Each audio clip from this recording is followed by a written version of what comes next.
Okay, 1 Corinthians 10. We left off last week. I hope you were here. If not, it's on the podcast, I think. But we left off in 10, I think right around 14, where Paul drops the bomb on the Corinthians. Look back at 14. He says, flee from idolatry. One last time, here's the quick recap of what's going on in chapters 8, 9, and 10.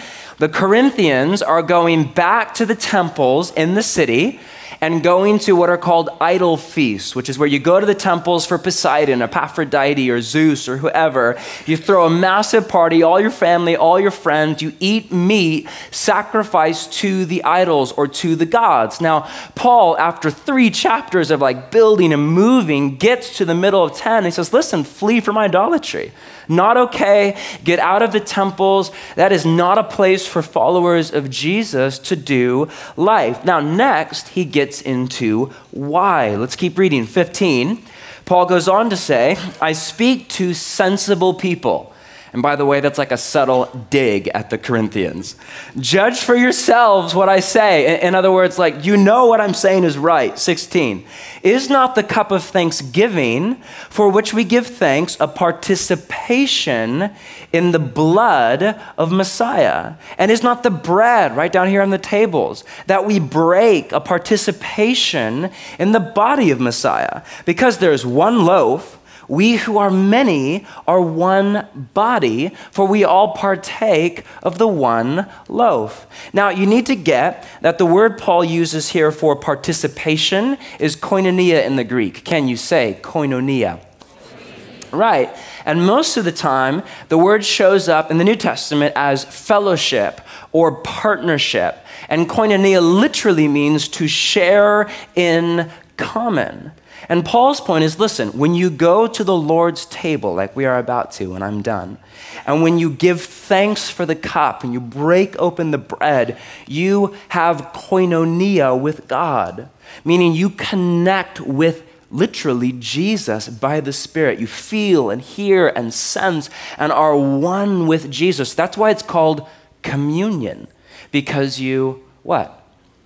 You commune with God. Paul keeps going, 18. Consider the people of Israel. Do not those who eat the sacrifices participate in the altar? Think about the Hebrews down in Jerusalem who go to the temple, make sacrifices to Yahweh, and in all the scriptures back in Deuteronomy about the sacrifices, you read, eat in the presence of Yahweh, meaning Yahweh is there at the temple and people connect with Yahweh and feel and hear and sense and are one with Yahweh. And Paul goes on to make the point, the same is true in the temples in Corinth. 19, do I mean then that a sacrifice offered to an idol is anything, or that an idol is anything?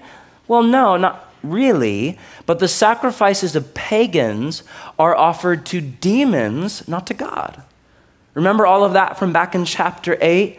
How what the Bible actually teaches is not strict monotheism, but is what is called creational monotheism, which is the idea there is one creator God, but he is over many other created gods.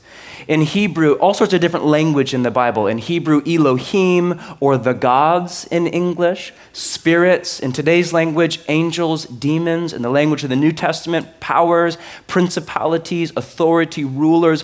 All sorts of different words and titles for real spiritual beings. You have God, and you have the gods. And Paul's point is, listen, when you go to the temples, even though, yeah, you're followers of Jesus and saved and all of that, but you are in the presence of real spiritual demons. At the back of the idols are the gods, and you feel and hear and sense and connect with the gods. That is not okay, which is why he goes on, 21, you cannot drink the cup of the Lord and the cup of demons too. You cannot have a part in both the Lord's table, or communion, and the table of demons, or the idol feasts. Are we trying to arouse the Lord's jealousy? Are we stronger than he? I mean, really plain and simple in Paul's mind. You have to pick the Lord's table or the idol feasts, Jesus or demons. Don't you love when life is black and white like that? I mean, don't you love when it's like, what should I do? Demons. okay, no, right? I mean, don't you love when life is crystal clear, when wrong and right is nice and neat and tidy, and here's the line, and here's what's wrong, and here's what's right, and Lord's table, and demons, and okay, we are all done here. Right? Don't you love when life is like that?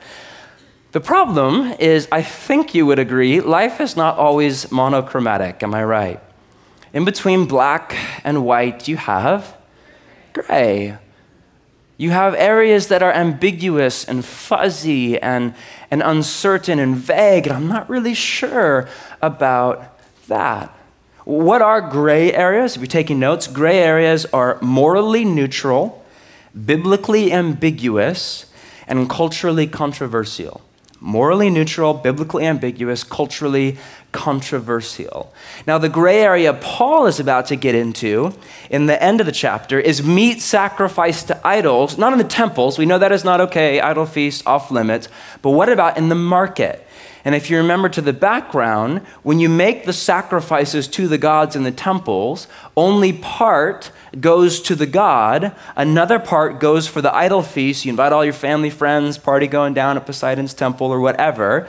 And the last part goes up for sale in the market. Corinth, growing city, upwards of 100,000 people. Right in the center of the city is a huge, electric, bustling market. And when you go to buy meat at the market, you really don't know where the meat comes from. And odds are, in fact, lots of the meat comes from the temples and from the sacrifices and from the gods all over the city of Corinth. Now, followers of Jesus in Paul's day were asking all sorts of questions about meat sacrificed to idols, just like you guys are. I get emails all the time. It's really time-consuming for me, right? Like, what about meat sacrificed to idols, not in the temples, but what about in private? Or what about in the market? Or what about in public? Or what if I'm with friends? Or what if I'm with friends who don't know Jesus? Or like, should we ask where the meat comes from? Or is ignorance bliss? Or should we go the way of vegetarians, give up meat all? Like, what should we? All sorts of questions in Paul's day about meat sacrificed to idols, which I know none of you are asking. But are there gray areas today? Yes, right? All over the place. Morally neutral, biblically ambiguous, culturally controversial. What are gray areas today? Obvious ones are like film, movies, right? Like, all sorts of gray areas in film and entertainment, like what's okay, what's not okay. What about, for example, movies with cussing? Like the Bible has very clear things to say about how we speak, but what kind of movies are okay and not okay, and what does the Bible say about movies, watching movies with cussing? Nothing at all. Thank you very much, God, right? You legalists, beware, God is not on your side. Or think about music. Like, I know followers of Jesus who only listen to music made by other Christians, and then some of us listen to good music. All sorts of different opinions, right? Different perspectives and vantage points. Think about clothing. Ladies, there are areas of the world where we know immodesty is wrong and sin, but there are areas of the world where it's not okay for women to wear pants, and lots of you are in sin right now. Like, ooh, okay. We're driving in today. There was a woman wearing a head covering, and for her, it's immodest to take that off in public. Like, how does all of that work? And she lives right down the road. How does that work here? Or think about tattoos, right? Ooh, right? In the Midwest, 1 out of every 10 Americans has a tattoo, but on the West Coast, it's 1 out of every 5. And in 18 to 25-year-olds, it's like upwards of 40%, which means if you're like in your early 20s and you don't have a tattoo, like, what is wrong with you, right? Which means that you go to Des Moines and your uncle, like, there's a stigma with that. You go to Portland, you're like, where's your ink? What's up, right? like all sorts of different perspectives and opinions, okay? Other gray areas, what about smoking? Well, first question is smoking what, right? But like, okay, cigarettes, but lots of people are like, well, cigarettes are bad, but are okay with cigars or pipes or okay. What about drinking? Ooh, no controversy at all about drinking, am I right? Well, what kind of drinking? Beer or wine or cocktails or 1 glass or 2 or 5, or where's the line, or in private or in public or with my friends or not with my, like, ooh, I don't know. It's a gray area. What about politics? No differences of opinion here about politics, am I right? Is Jesus a Republican? Right? Lots of you are like, you think that's a rhetorical question. Yes, it's not, people. Wake up, right? Like, we have all sorts of different opinions here, and Republicans sitting next to Democrats at church. Oh my gosh, right? And it's hilarious. I'm not even going to get into that. Never mind, right? Or did Jesus vote for Nader for all we know? Like, who knows? I know followers of Jesus who are communists. Okay? Like, how does all of that work out? What does the Bible say about what percentage Washington should tax you? I'm sorry, absolutely nothing. Money, like, where's the line? We know greed is wrong, generosity is good, but what does that mean? Some people like only go camping, no expensive vacations. Other people like go out to $100 dinners every night. Like, where's the line? What about yoga? Ooh, right? Them's fighting words for some of you, right? Lots of controversy because yoga, go do your history, comes right out of like dark, demonic, sexual Hindu practices. But for most modern Americans, like my wife who does yoga once in a while, it's like, I'm working on my abs. What's wrong with that, right? It's like exercise and breathing. I know followers of Jesus who go to yoga and pray. Like, what does the Bible say about yoga? Absolutely nothing. And the list goes on and on. What about children's movies with magic? Like Harry Potter, bad. Narnia, great. Okay, right? Or should you drive an SUV or a hybrid? Or what about art or this? I mean, the list goes on and on and on and on. Now, what happens is because we kind of come from a diverse, eclectic grouping of backgrounds, we all have different opinions and we all think we are right. I know I am right. Right? But you think you are right, okay? And we all have different perspectives and vantage points, and what happens all the time, and it's really dangerous, and please listen, is people who are very passionate about something go looking through the Bible, searching for scriptures to pluck out of context to back up what they think. Like that, for starters, is wrong, and you should not do that. Please stop if that is you. One of the rules we have around here for the teaching team we try to go by is where the Bible is dogmatic, we're dogmatic. Where the Bible is ambiguous, we're ambiguous. And where the Bible is silent, most of the time, not always, we try to be silent. It's a healthy way to live by. But don't go searching around the scriptures, mining, looking for issues and scriptures to take and back up your deal. That is not the way forward. Well, what is? Like, how do we navigate the waters of gray areas? And he thinks this and she thinks that. And he's godly and intelligent and smart. And here's his opinion. And she's godly and intelligent and smart. And her opinion is nothing like that. And how do we get through all of that? What is the way forward? That's what Paul gets into next at the end of 10. Let's keep reading. 23. He goes on. Everything is permissible. Or lots of your Bibles have all things are lawful, or one or two, I think, have anything goes. But, Paul says, not everything is beneficial. Now, stop right here. In order to make sense of what happens next from here to the end, you need to get that in Corinth, like in most churches in the world, you really have two different wings of the church. You have people who are over on the left, who are kind of the like, hey, everything is beneficial, anything goes, let's party, love culture, love the city, go to the temples, eat meat sacrificed to idols all the time with a glass of wine, right? Like, who enjoy life and culture. And on the other hand, you kind of have people over on the right who are like the nice, neat and tidy, tuck your shirt in, drive the speed limit, like those types of people. And Paul is neither, by the way. And Paul, like for the next 5 or 10 verses, navigates in between the two because as a general rule, people on the left love gray areas and try to eliminate absolutes, and people on the right love absolutes and try to eliminate gray areas. And Paul kind of gets right in, and by the end, he makes both camps angry. Let's keep reading. Everything is permissible, but not everything is beneficial. Everything is permissible, but not everything is constructive, or lots of your Bibles have builds up.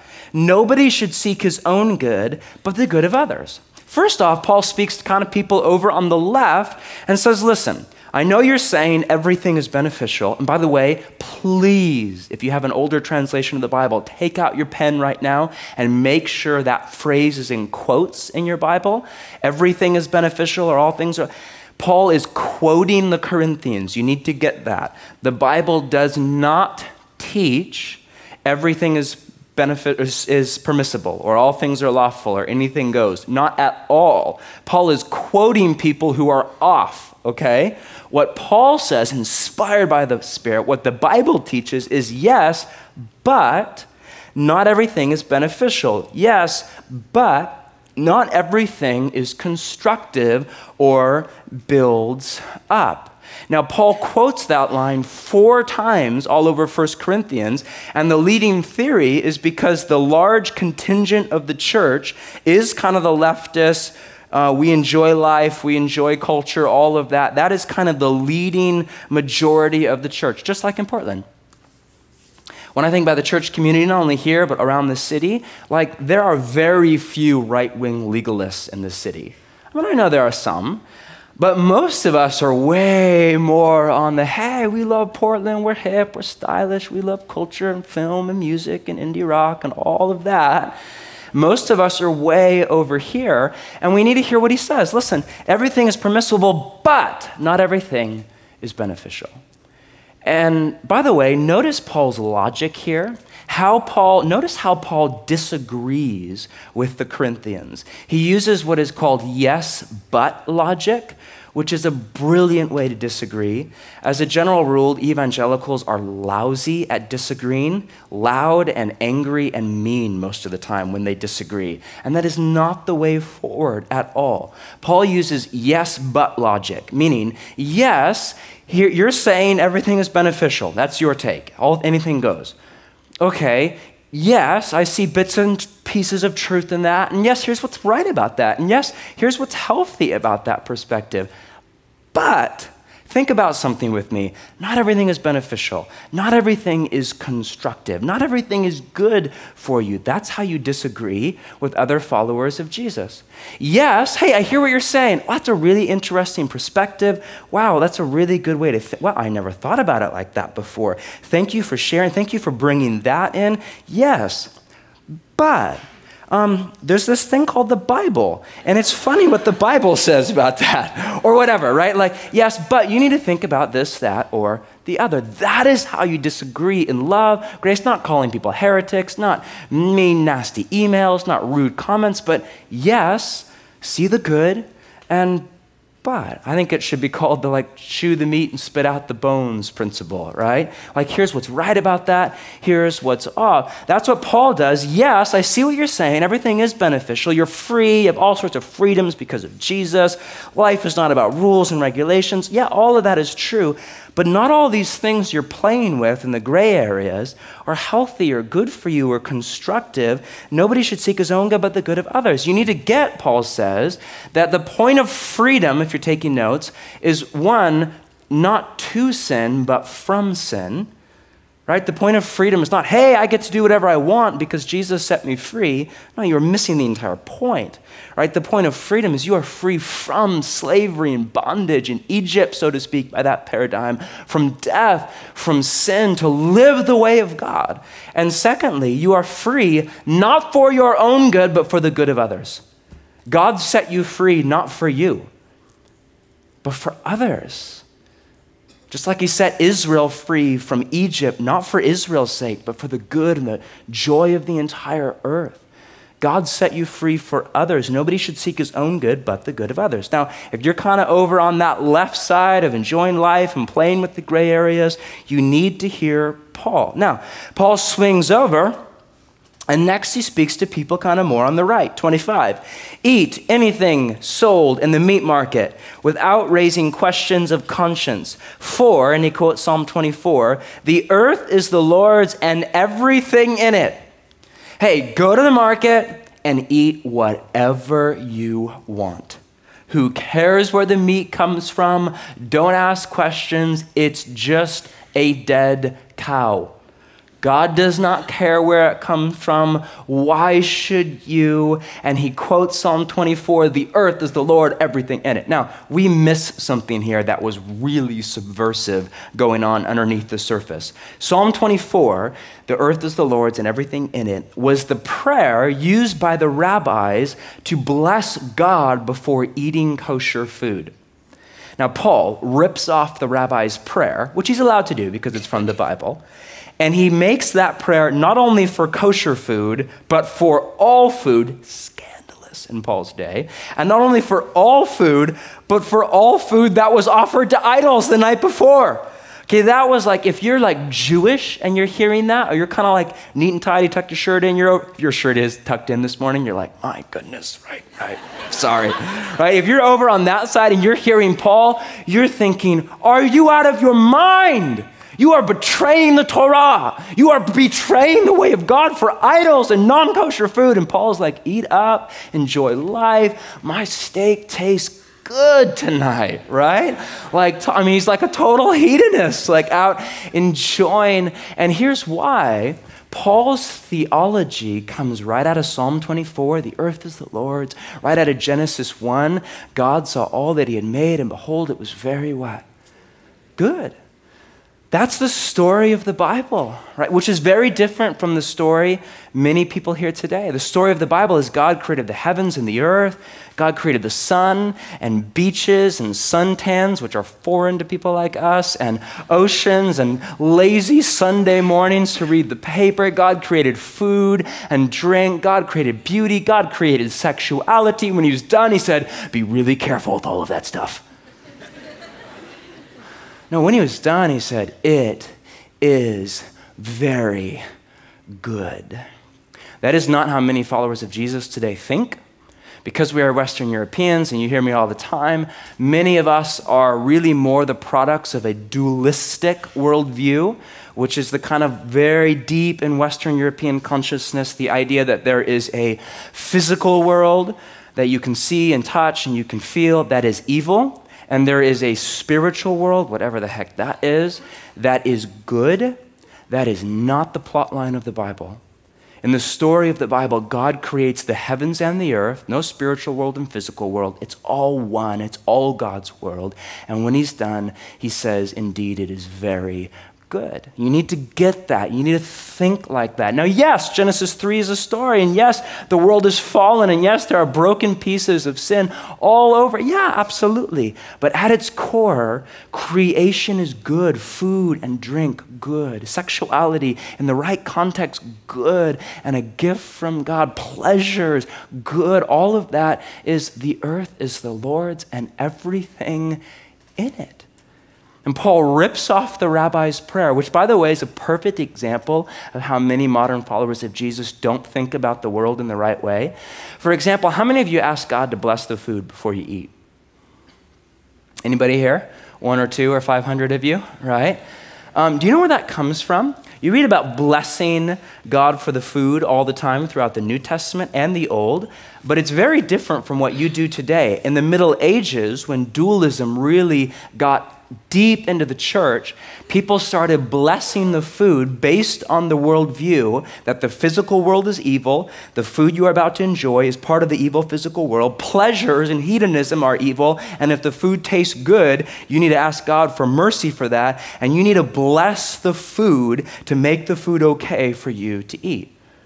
Right? That is not at all what Paul means or what Psalm 24 means or what Jesus means when all the New Testament stories about people blessing God before the food. You don't bless the food, you bless God. When it says Jesus blessed and broke the bread, he's not blessing the bread. If you were to ask Jesus to bless the food, he would look back at you really, what? What? Bless the food? It is blessed. And we are blessed with the food. We're not going to bless the food. We're going to bless God and thank God for the food. Now, Paul takes that idea, which is already there in Jewish thinking. He rips it off, but he makes it for all food, including food offered to idols. Now, he keeps going. Here's another example, 27. If some unbeliever invites you to go to a meal and you want to go, eat whatever is put before you without raising questions of conscience. right? If one of your friends who's an unbeliever, doesn't follow Jesus, invites you over for a party or for dinner or whatever, hey, go. You're a missionary. Absolutely. Jump at the chance. You want to go over there, eat whatever is set before you. Who cares where the meat comes from? You don't need to ask questions. Nothing wrong with eating meat sacrificed to idols as long as it's not in the temples. Now, at this point, all the people over on the left are like eavesdropping in and are like, yeah, thank you, Paul, because we love to party with people that don't know Jesus, right? Now Paul swings over and talks to people over on the left, 28. But if anyone says to you, and here's like a hypothetical, don't you love hypotheticals? This has been offered in sacrifice, then do not eat it, both for the sake of the man who told you and for conscience sake, the other man's conscience, not yours. Meaning, okay, here's a hypothetical. You go over to the house, you're at the party, friends are all around, and somebody says to you, Paul is not clear here. We don't exactly know what he means. We think he probably means there's another unbeliever at the party. Don't know for sure. We think he probably means you're at the house, at dinner, at the party, and another unbeliever says to you, hey, whoa, that meat was sacrificed to an idol. Because he knows you are part of the way. You follow Jesus as Lord. You think there's one God over all the others. You do not go to the temples. And he thinks it's sin for you to eat meat sacrificed to idols. Paul says, if that's the case, don't eat the meat. Not because it's sin, it's not, but because he thinks it's sin. And you do not want to do anything to in any way, shape, or form push him away from the gospel. You are a missionary. You want him to come to know Jesus. That is like way more important than what is on your plate that night. And you do not do anything that would push him away. Give up your rights, give up your freedoms. He thinks it's sin. Simply he's watching you everywhere you go. Love him, serve him, and give up your rights for that. Now, Paul swings back over to all the right. We're like, yeah, give up, don't go there, don't eat that, right? Now he talks to the other side. 4, why should my freedom be judged by another man's conscience? If I take part in the meal of thankfulness, why am I denounced because of something I thank God for? Right? All you people over on the right who are judging the people over on the left for enjoying food, enjoying pleasures, enjoying drink, stop judging people. Stop looking down your nose because you're cranky and no fun and godly. Great, and nobody likes you. Stop judging people for enjoying the creation because it's good. You thank God for the creation. By the way, you know what the gray areas are in your life by the issues you look down on others for. Am I right? Ooh, he's wrong here. She's wrong here. I know what's, ooh, wow. Yeah, you know what's up in your heart. And notice Paul, he really fends both sides. Because he's way too conservative for the people on the left, right? Don't go to the temples. I'm over at my friend's house and give up my rights, my freedoms for me. But he's way too left of center for the Jewish conservatives in the church. Eat anything? What, are you out of your mind? Sounds like another person I know named Jesus. Now, he pulls everything back together in the next 2 or 3 verses and rounds off 3 chapters on meat sacrificed to idols. 31. So, whether you eat or drink or whatever you do, whatever the gray areas are, right? Do it all for the glory of God.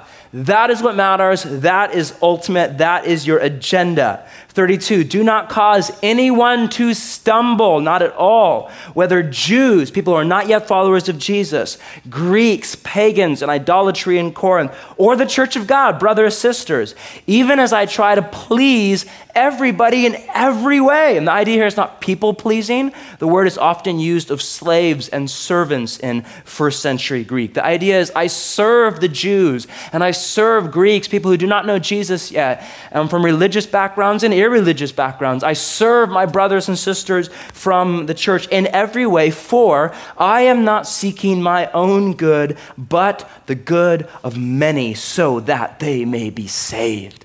I'm a missionary. That is what I'm after. Now, chapter 11, opening line, who knows why the chapter break is there? That was really lousy, not in Paul's original letter. And here's the last line of Paul's paragraph.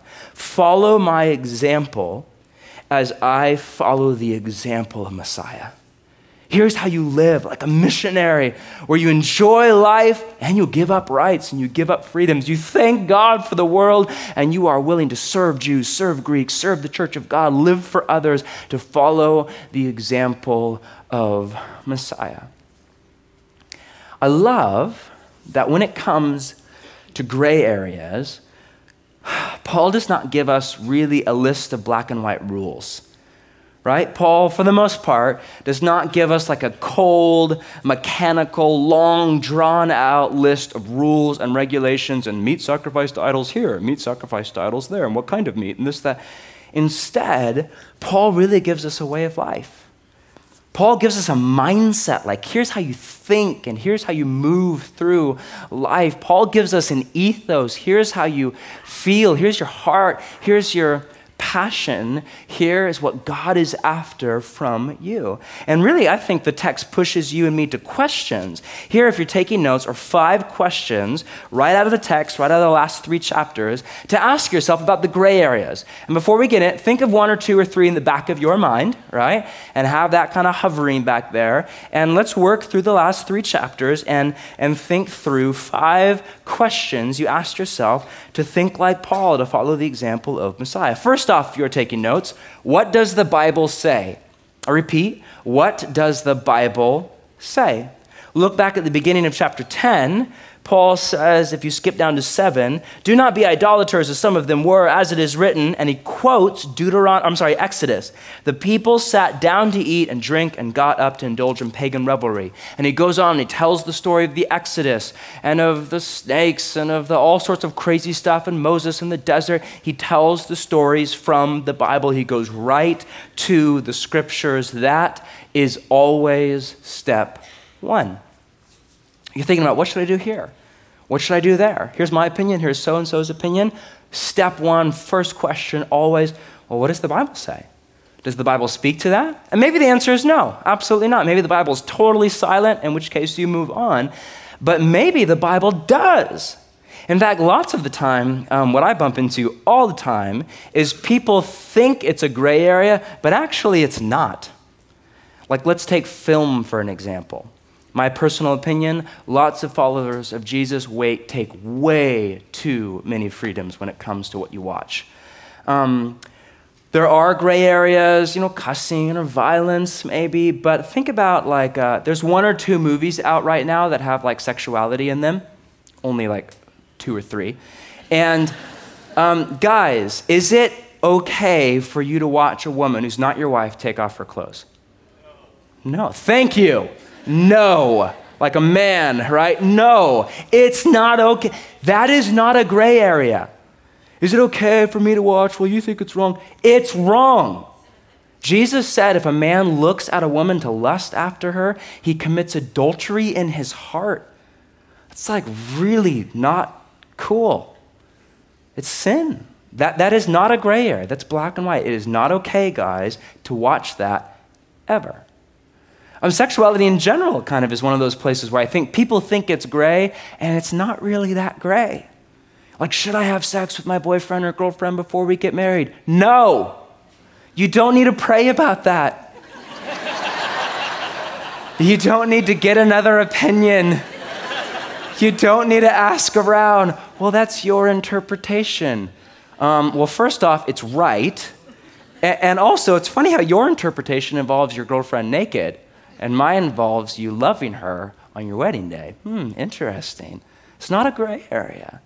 The Bible does speak to a myriad of different questions. That's why the first question you always ask is, listen, what does the Bible say? Has God spoken? If no, okay, you move on. If yes, you listen. Secondly, if you're taking notes, am I strong or weak? Am I strong or weak? Look back at chapter 8 and skip down to 9. Paul says, be careful. Listen to Paul here. Be careful. Watch out that the exercise of your freedom does not become a stumbling block for the weak.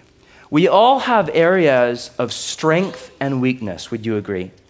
And all of us are different. Some of you are really strong in certain areas, and really others of us are really prone to temptation and sin in others. You need to think about that when it comes to the freedoms and when it comes to the rights you enjoy. For example, believe it or not, drugs are not a problem for me. I don't say that to brag, simply my story. Believe it or not, I don't use steroids. I know that is shocking to you, right? But I could go downtown to crazy parts of the city 7 nights a week, share the gospel with people doing cocaine, and not face temptation one time. Really strong there. Now, lots of you, that is not your area of strength. In fact, that is an area God has been saving you, freeing you. You have a really dark, scary, horrific past. You should not go anywhere near there. Now, I have other areas where I'm not strong, where actually I'm weak. Like for starters, I'm a guy. That's its own weakness. Would you agree? Right? Like guys, we should probably not go start a ministry to swimsuit models. Would you agree? Like, I don't think my wife down here would enjoy that. Like, hey, honey, here's, Greta from Sweden, and she just got sick. She's all ready to get baptized. Look at her, right?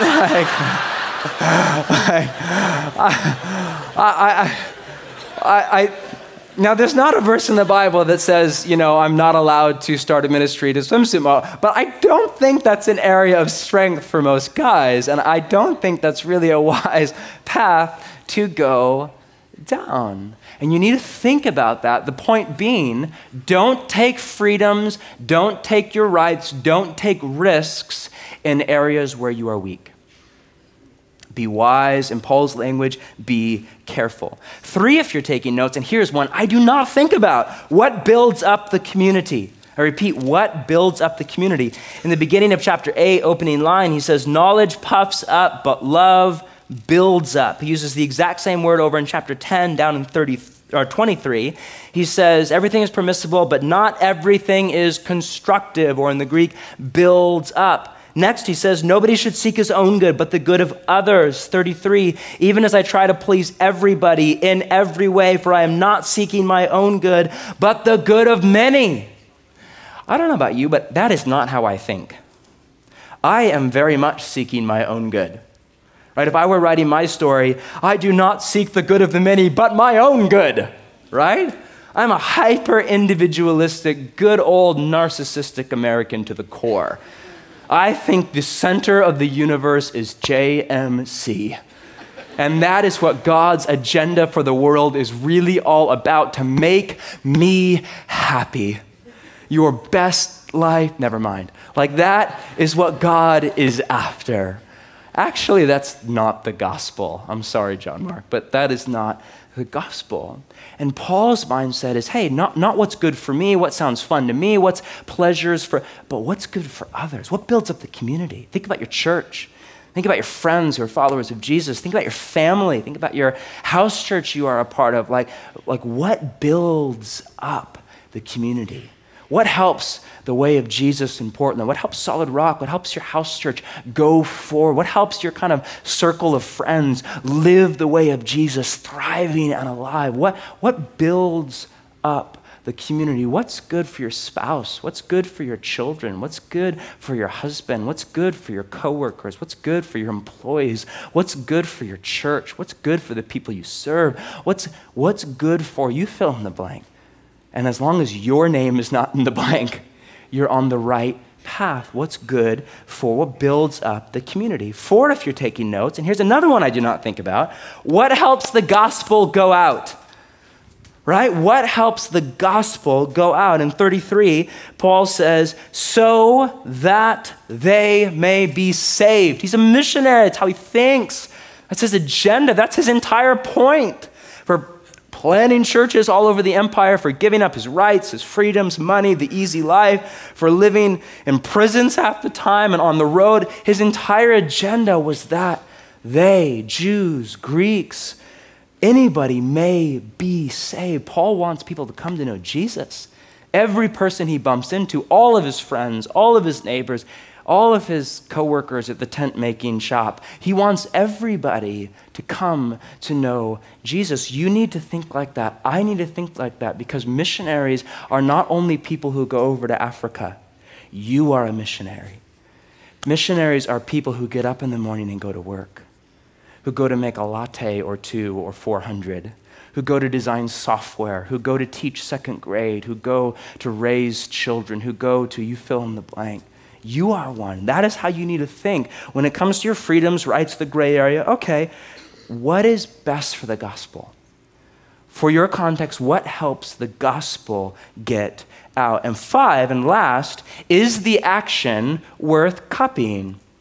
I repeat, is the action worth copying? I love how in 11, or the opening line of 11, Paul says, follow my example as I follow the example of Messiah. Lots of Bibles have, copy me, or emulate me, or imitate me. I know at first glance that sounds kind of like shameless immodesty, right? Like, hey, copy me. Well, okay, copy you in humility, huh, Paul, right? But in the Greek, it's actually really beautiful. The word Paul uses is mimetes. It's where we get the word mimic. Like, think of, how many of your parents here? Like, think of your children. Like, how do children learn how to speak? There's nobody parents, like, by mimicking you, right? By copying you. The other day, Tammy was telling me yesterday that the other day, she tells Jude, who's 5, hey, go clean your room. And he goes, that sucks. And she said, where did you learn to say that? And he said, from Daddy. Oh my goodness, I'm sorry. Yeah, she was not happy with me that night, right? But that happens all the time. Your children will copy you, am I right, moms and dads, for better or for worse? And you want that to be for better, am I right? I mean, I want more than anything for my 2 sons to grow up to love Jesus, love God, love the Spirit, love the gospel, love the kingdom, love the church, love people that do not know Jesus, and live like a missionary. I want that for my sons more than I want anything. And so much of that comes from how I do or do not live. I think Tuesday night, my night off, I was home, and a long day, I was tired, whatever excuses, and my wife and I were putting dinner on the table, and we got into a minor skirmish, if you know what I mean, married couples, right? And Jude was like right next to me as we're putting dinner on the table, and I made a really sarcastic, kind of biting remark, and Jude goes, Daddy, do not talk to mommy like that.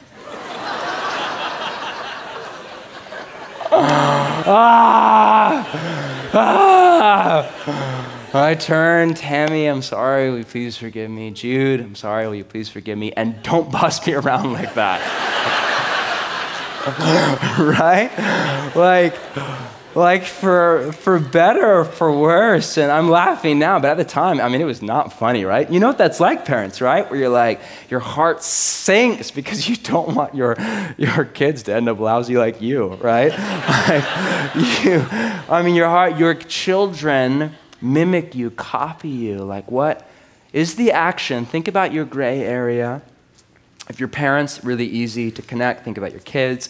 If you're not, think about your roommates. Think about siblings, maybe younger siblings. Think about people who are new in the faith and look up to you, you're kind of walking with. Think about, you fill in the blank.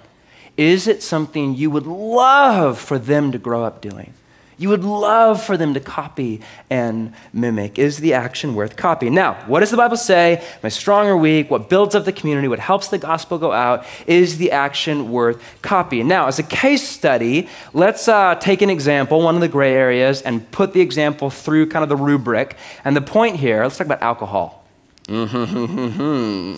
All sorts of different opinions, right? Meat sacrificed to idols, not relevant. But with a glass of wine, right?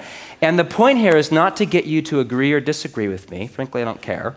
The point here is to get you and get me to learn how to think like Paul, like the Spirit, like Jesus. Let's kind of take the example, put the example through the grid. First off, what does the Bible say? Alcohol. Do not get drunk. Thank you. Very, very easy. That is clearly not a gray area. That is sin. Where is the line? Don't go anywhere near the line. If you're drinking for the buzz, stop. That is sin. Do not get drunk. Okay. What does the Bible say if you're under 21? Weight loss? What? Yeah, that helps, right? No carbs, right? But obey the laws of the land. Is that what somebody over here was saying? Obey the laws of the land. If you're under 21, drinking is sin. There's no interpretation. There's no, that's your opinion. No, that's what the Bible teaches. Obey the laws of the land. Go ask the police officer. Yes, that's the law. If you're under 21, no. And last, in 1 Corinthians 6, Paul says, I will not be brought under the power of anything. If alcohol has power over you, that's sin. Meaning if you need a glass of wine to fall asleep at night, you're in trouble, right? If you need one to have a good time with your friends, for starters, you need new friends. And secondly, that's not right. If you need one to relax after a stressful day, you're on the wrong path by far. But after that, what does the Bible say? To be honest, as nervous as it may make many of you, the Bible celebrates wine from cover to cover as a gift from God, as a part of the creation. Jesus gives his followers two symbols to remember him by for thousands of years. One is bread and the other is wine. Under 21? Nope. Drunk? Absolutely not. Under the power? No. But after that, enjoy from the creation. Okay, let's keep going. Am I strong or am I weak? If you have a background in alcoholism, should you drink? No. Should you start a ministry to people in bars? No, right? If you have an addictive personality, wow, maybe not a wise move. If you're going through a really hard time right now, unemployment or suffering or loss, maybe not a really smart way forward. Are you strong? Are you weak? 3, what builds up the community? And that all depends on who your community is, right? What are your friends like? What's your house church like? If people in your house church are fighting the abuse of alcohol, don't go, to your house church and serve wine. Or if your spouse struggles with alcohol, help your spouse. What's good for him? What's good for her? What builds up? What helps others? Think about your family. Think about your friends. Think about your context. Think about where you're at. It's not about, hey, I have freedoms. I have rights. I'm allowed. The Bible doesn't. No, it's about what's good for others. What builds up the community. 4, what helps the gospel go out?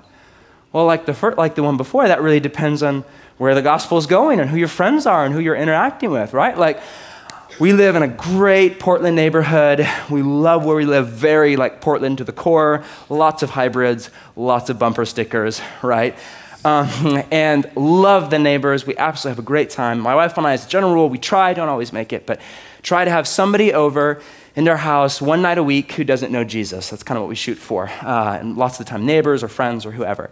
And often people come over, and especially if they are new friends or new neighbors and don't really know who I am or whatever, and bring a glass of wine, right? Now, when they show up at the front door, hey, thanks for having us over, here's wine. I don't lead with, I'm a pastor, I don't drink. Please drop that outside the door. And come on in, I would like to tell you about Jesus. That is probably not the way to make the gospel compelling, am I right? Right? Hey, no, come on in, here's some glasses, go for, I don't drink, by the way, which is kind of awkward most of the time, I'm rethinking that. Here's some glasses, go, let's party, let's hang out, let's have fun. What helps the gospel go out? And that really depends on who you're interacting with. If they think it's sin, hey, don't go there. But if they think by you not enjoying life, you're simply a cold, religious nut job, then hey, you have freedoms. What helps the gospel go out? And last is the action worth copying. You parents, what do you want your kids to grow up doing? I hope nothing that you're not doing.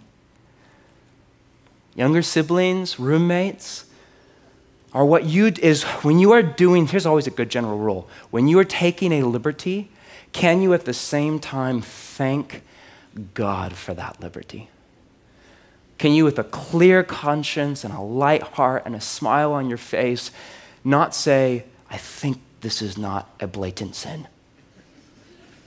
But can you say, thank you, Creator, for the creation? If so, fabulous. Now, you do not have to come to the same conclusions as me at all. The point here is to teach us how to think, like a missionary, how to think where there are bigger things at stake than your freedoms and your rights. What would it look like to, and I quote, follow the example of Messiah? What would it look like to give up your rights, to give up your freedoms for the good of others? What would it look like? I think I know exactly what it would look like. I think it would look like Jesus. Would you agree? Who gives up his rights, his freedoms as the Son of God to live for the good of the world, to serve others, who gives up heaven itself, life itself, eternity itself for the good of the world. May you follow the example. May we follow the example of Messiah. Amen? Let's pray.